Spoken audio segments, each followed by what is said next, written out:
Moi teille kaikki.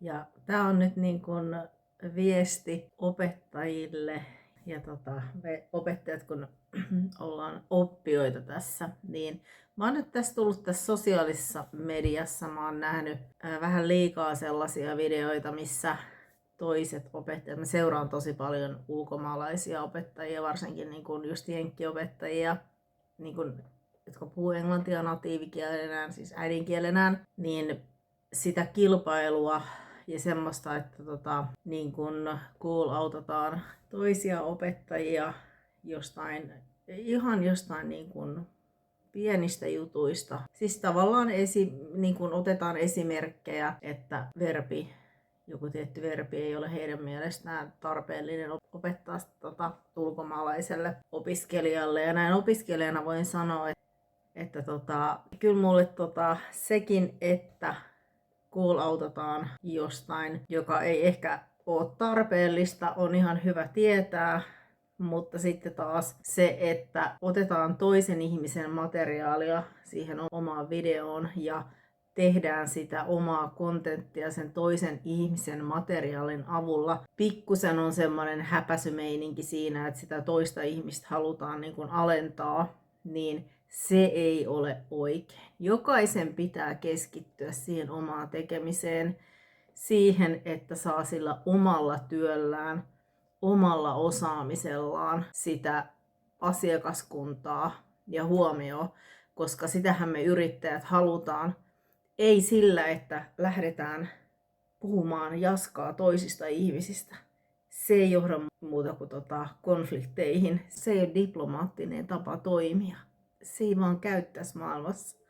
Me ollaan nähty, mihin se johtaa. Ja mä tein tämän vielä englanniksikin, mutta tuli vastaan vaan sellainen video, jossa mun oma opettaja oli joutunut tämmöisen kohteeksi. Se oli aika vielä semmoinen softi, siis silleen, että siinä ei kauheasti oli kyse eräästä verbistä. Tämmönen, me suomalaiset tajutaan sitä, niin kuin, mä sanon sen nyt suomalaista, lielau, niin kuin me opeteltiin yläkoulussa, eli tarkoittaa, että se vaatii objektin, eli siis pistää joku vaikka makuulle, että I lay my dog here on the couch. Ja sitten siinä vängättiin kommenttikentässä, että no sitten on verbi lie, lied, ja no sitten on tää ihan tavallinen mennä makuulle, voidaan englanniksi sanoa, että I lied on the couch, sekin on ihan ok, ja näin. Joo, siis voidaan tehdä tällaista call-outtausta, toi oli tosi softia, mutta niin kun mäkin olen saanut just tällaisia viestejä, että mulle sanotaan, että mene sinne likka oikeisiin töihin, mene mehtätöihin. Miksei opettaminen olisi oikeaa työtä? Mun täytyy nyt vähän niin kuin tässä, en haluaisi kehuskella suomalaisena, koska me ollaan niin vaatimattomia. Mutta täytyy sanoa, että mulla on 5,5 vuoden yliopistokoulutus, siihen päälle yli 20 vuoden kokemus peruskoulusta, lukiosta, nyt yritysmaailmasta, niin eikö tää ole oikeaa työtä? Eikö tämä ole oikeaa työtä? Maksan verot laillisesti, teen kaikki niin kuin kuuluukin, niin tää on jonkun mielestä, mun pitäisi mennä mehtätöihin. Mutta siis sen mä otin kohteliaisuutena, ihanaa, että mua kutsuttiin likoksi. Mä en näytä, ei sentään ollut vanha kääkkä, niin kuin se olisi ollut ihan karsea. Mutta sitten on tullut siis sellainen ihan mun inboxiin sellainen vihaviesti, jos haukuttiin, kun mä olin tehnyt jotain kirjoitusvirheitä kommenttiin, mikä oli kirjoitettu tosi nopeasti ilman näitä lukulaseja, mitä mä tarvin, joka oli virhe. Ne on mulla nykyään aina, niin että sieltä tuli sellaista shaishee, että olet ruma, kamala, sinun pitäisi vetää itsesi hirteen ja sun pitäisi tosi nopeasti niin kun lopettaa tuolla alalla työskentely ja ei enää ikinä olla olemassa, niin joku herkempi olisi siitä oikeasti voinut, tai niin kun seuraukset olisi voinut olla vakavammat. Eli jos täällä, ja sekin oli tehty nimettömästä profiilista, eli voitaisiko me niin kuin täällä oikeasti täällä somessa oppia käyttäytyä.